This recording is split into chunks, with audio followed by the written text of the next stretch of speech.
Essa é a história de Jacó, filho de Isaque e neto de Abraão. Através dele, Deus cumpriu sua promessa de fazer de Abraão pai de uma grande nação, e como surgiu Israel. Deus conhecia o fim desde o princípio e sabia, antes mesmo do nascimento de Jacó e Esaú, o caráter que cada um desenvolveria. Ele revelou a Rebeca, quando ela orava aflita durante a gravidez, que ela teria 2 filhos e que o mais velho serviria o mais novo. Esta promessa contrariava todas as tradições, pois o primogênito recebia vantagens peculiares e privilégios especiais que não pertenciam a nenhum outro membro da família. Os 2 irmãos cresceram muito diferentes. Isaque amava mais a Esaú porque este era ousado e corajoso, caçando animais selvagens e trazendo caça fresca para seu pai. Jacó, por outro lado, era o filho favorito de Rebeca, pois sua disposição era meiga e pacífica. A mãe havia ensinado a Jacó sobre a promessa divina, e o jovem raciocinava que esta promessa não se cumpriria enquanto Esaú mantivesse os privilégios de primogênito. Um dia, quando Esaú voltou do campo desfalecido de fome, Jacó viu sua oportunidade. Ofereceu-lhe um cozido em troca da primogenitura, e Esaú, desprezando levianamente este direito sagrado, vendeu sua herança espiritual por um prato de comida. Ele confirmou a transação com um juramento, mostrando quão pouco valor dava às bênçãos divinas. A situação piorou quando Esaú tomou 2 esposas idólatras, causando grande angústia a Isaque e Rebeca. Mesmo assim, Isaque continuava amando mais a Esaú. Anos depois, quando o patriarca imaginou estar próximo da morte, pediu a Esaú que preparasse um guisado de caça para que pudesse abençoá-lo. Esaú não contou ao pai que havia vendido seus direitos de primogênito a Jacó. Rebeca, ao ouvir a conversa e lembrando-se da promessa do Senhor, entrou em desespero. Ela sabia que Esaú havia desprezado a primogenitura, mas temia que Isaque, em sua parcialidade, ignorasse a vontade divina. Em vez de confiar em Deus para executar seus próprios propósitos, Rebeca persuadiu Jacó a enganar seu pai. A princípio, Jacó hesitou, mas finalmente consentiu com os planos de sua mãe. Disfarçado como Esaú, com peles de cabrito nas mãos e no pescoço para imitar a pele áspera do irmão, Jacó entrou diante do pai cego e recebeu pela fraude a bênção que pertencia ao primogênito. O procedimento de Jacó não foi aprovado por Deus. Ele e Rebeca deveriam ter esperado que Deus cumprisse sua promessa à sua própria maneira e em seu próprio tempo, em vez de procurar forçar os eventos preditos através do engano. Quando Esaú descobriu o que havia acontecido, clamou com grande e amargo pranto, suplicando alguma bênção de seu pai. Mas a bênção principal já havia sido dada, e Isaque não podia revogá-la. A ira de Esaú contra Jacó tornou-se mortal, e ele prometeu matar o irmão assim que o pai morresse. Rebeca, ao descobrir as intenções assassinas de Esaú, arrependeu-se amargamente do conselho errado que havia dado a Jacó. Ela nunca mais veria o rosto do filho amado, pois Jacó foi compelido a fugir para salvar sua vida, exilando-se na casa de Labão, seu tio distante. Durante a longa jornada solitária, em seu primeiro acampamento noturno, Jacó teve um sonho extraordinário. Viu uma escada que se apoiava na terra e cujo topo alcançava o céu, com anjos de Deus subindo e descendo por ela. No topo da escada estava o Senhor, que renovou as promessas feitas a Abraão e Isaque, assegurando a Jacó que sua descendência seria numerosa e que ele estaria com ele onde quer que fosse. Ao despertar, Jacó reconheceu que aquele lugar era santo e chamou-o de Betel, a casa de Deus. Chegando à casa de Labão, Jacó apaixonou-se por Raquel, a filha mais nova, e concordou em trabalhar 7 anos por ela. Esses anos pareceram apenas alguns dias por causa do amor que tinha por ela. Mas na noite do casamento, Labão praticou um engano terrível, dando-lhe Lia, a filha mais velha, em vez de Raquel. O enganador havia sido enganado. Quando Jacó descobriu a fraude pela manhã, ficou devastado. Lia havia participado do engano, e Jacó não conseguia amá-la. Labão, querendo reter os serviços fiéis de Jacó por mais tempo, persuadiu-o a não repudiar Lia, pois isso seria uma grande desgraça. Jacó foi colocado numa posição extremamente difícil e decidiu reter Lia e também casar com Raquel, servindo mais 7 anos. Este casamento infeliz entre duas irmãs trouxe rivalidade, ciúmes e muita tristeza. Por 20 longos anos Jacó serviu a Labão, que se mostrou egoísta e astucioso em todos os negócios.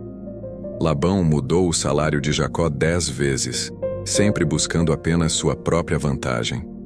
Jacó suportou o calor do dia e o frio da noite, cuidando dos rebanhos com total dedicação, sofrendo prejuízos quando animais eram despedaçados por feras, assumindo pessoalmente toda a responsabilidade. Sua integridade era irrepreensível, mas Labão nunca reconhecia seu valor. Finalmente Jacó percebeu que a situação havia se tornado insustentável. Os filhos de Labão murmuravam, dizendo que Jacó havia tomado toda a riqueza de seu pai, e o próprio Labão não lhe era mais favorável como antes. Jacó ficou angustiado e não sabia para que lado se voltar. Teria deixado Labão antes, mas temia encontrar-se com Esaú. Em sua aflição, apresentou seu caso a Deus e rogou por direção. O Senhor misericordiosamente respondeu sua oração angustiada, dizendo: torna a terra de teus pais e a tua parentela, e eu serei contigo. Jacó chamou Raquel e Lia e expôs toda a situação. Relatou-lhes o sonho que Deus lhe dera, confirmando que era tempo de partir. As esposas, ressentidas com o tratamento do pai, concordaram prontamente. Disseram: há ainda para nós parte ou herança na casa de nosso pai. Não nos considera ele como estrangeiras? Pois nos vendeu e consumiu tudo o que nos era devido. Toda a riqueza que Deus tirou de nosso pai é nossa e de nossos filhos. Agora, pois, faze tudo o que Deus te disse. Na ausência de Labão, Jacó tomou sua família e tudo o que possuía e partiu. Depois de 3 dias, Labão descobriu a fuga e ficou furioso. Seguiu após Jacó, determinado a fazê-lo voltar pela força. Mas o Senhor teve pena de Jacó, e quando Labão estava prestes a alcançá-lo, deu-lhe um sonho advertindo: guarda-te, não fales a Jacó, nem bem nem mal. Quando Labão finalmente alcançou Jacó, acusou-o de ter fugido ocultamente e levado suas filhas como cativas. Disse que havia poder em suas mãos para fazer mal, mas que Deus o havia impedido. Jacó então expôs corajosamente toda a verdade sobre o tratamento injusto que havia recebido. Disse: 20 anos permaneci em tua casa, 14 anos te servi por tuas 2 filhas, e 6 anos por teu rebanho. 10 vezes me mudaste o salário.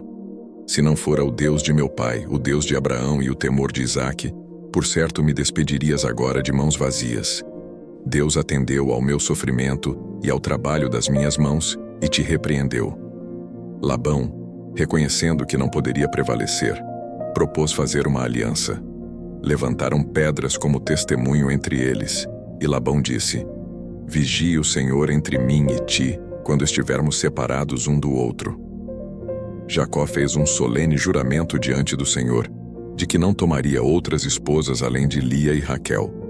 E ambos juraram não ultrapassar aquela fronteira para fazer mal um ao outro. Ao prosseguir sua jornada rumo a Canaã, os anjos de Deus vieram ao encontro de Jacó.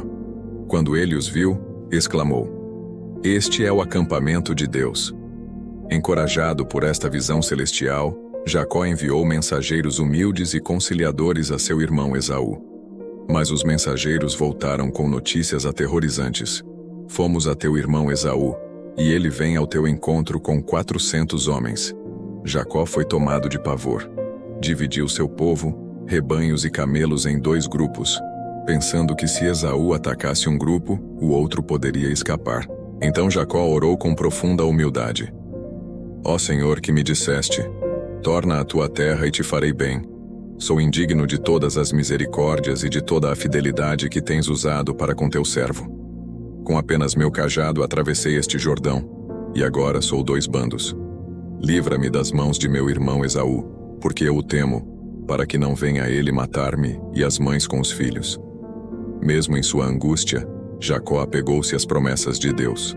Naquela noite crucial, após enviar sua família adiante, Jacó ficou sozinho. Foi então que aconteceu o momento mais extraordinário de sua vida. Um ser celestial apareceu, e Jacó lutou com ele durante toda a noite. O erro de ter obtido a bênção pela fraude voltou vivamente ao seu espírito. Um anjo apresentou diante dele seu engano em seu verdadeiro caráter. Quando o anjo tencionou deixá-lo, Jacó agarrou-se a ele e não o deixou partir. Com lágrimas e súplicas, clamou que havia se arrependido profundamente de seus pecados e enganos contra o irmão, que haviam causado sua separação da casa paterna por 20 longos anos. Durante toda a noite, Jacó lutou com o anjo, suplicando por sua bênção. O anjo parecia resistir à sua oração, trazendo continuamente à sua lembrança seus pecados passados, ao mesmo tempo em que se esforçava para ausentar-se dele. Mas Jacó estava determinado a reter o anjo, não pela força física, mas pelo poder da fé viva. Em sua angústia, referiu-se ao profundo arrependimento de sua alma e à humilhação que havia sentido por seus erros. O anjo considerava sua oração com aparente indiferença, fazendo contínuos esforços para libertar-se. Ele poderia ter exercido seu poder sobrenatural e se libertado, mas preferiu não fazer isso, testando assim a perseverança de Jacó. Quando o anjo viu que não prevaleceria contra Jacó, tocou-lhe a coxa, que ficou imediatamente deslocada. A dor física era intensa, mas Jacó não abandonou seu fervoroso esforço. Seu objetivo era obter uma bênção, e nada era suficiente para desviar sua mente deste propósito. Sua determinação tornava-se mais forte nos momentos finais do conflito. Sua fé se intensificou, e ele perseverou até o último momento, até o nascer do dia. Quando o anjo disse: "Deixa-me ir, pois já rompeu o dia", Jacó respondeu com convicção inabalável: "Não te deixarei ir se não me abençoares." O anjo então perguntou: "Como te chamas?" Ele respondeu: "Jacó." E o anjo declarou: "Já não te chamarás Jacó, mas Israel, pois como príncipe lutaste com Deus e com os homens, e prevaleceste." A perseverante fé de Jacó havia prevalecido. Seu nome foi mudado de Jacó, que significa enganador, para Israel, que significa príncipe de Deus. Quando Jacó perguntou o nome do anjo, este respondeu: "Por que perguntas pelo meu nome?" E o abençoou ali. Jacó chamou aquele lugar de Peniel, dizendo: "Vi a Deus face a face, e minha vida foi salva." Foi Cristo que esteve com Jacó durante aquela noite, com quem ele lutou e a quem perseverantemente reteve até que o abençoasse. Enquanto Jacó lutava com um anjo, outro anjo foi enviado a Esaú durante seu sono. Em sonho, Esaú viu Jacó exilado da casa paterna por 20 anos por temer por sua vida. Viu o sofrimento de Jacó ao encontrar a mãe morta. Contemplou a humildade de Jacó e os anjos de Deus ao seu redor. Sonhou que quando se encontrassem, não deveria fazer-lhe mal. Quando Esaú despertou, relatou o sonho aos seus 400 homens e ordenou que nenhum deles fizesse mal a Jacó, pois o Deus de seu pai estava com ele. Ao nascer do sol, Jacó levantou os olhos e viu Esaú aproximando-se com seus 400 homens. Mesmo mancando por causa da coxa deslocada, Jacó adiantou-se e prostrou-se à terra 7 vezes, até aproximar-se de seu irmão. Então aconteceu algo miraculoso. Esaú correu ao encontro de Jacó, abraçou-o, lançou-se ao seu pescoço, beijou-o, e ambos choraram. O coração de Esaú havia sido completamente transformado por Deus. A reconciliação entre os irmãos foi completa e emocionante.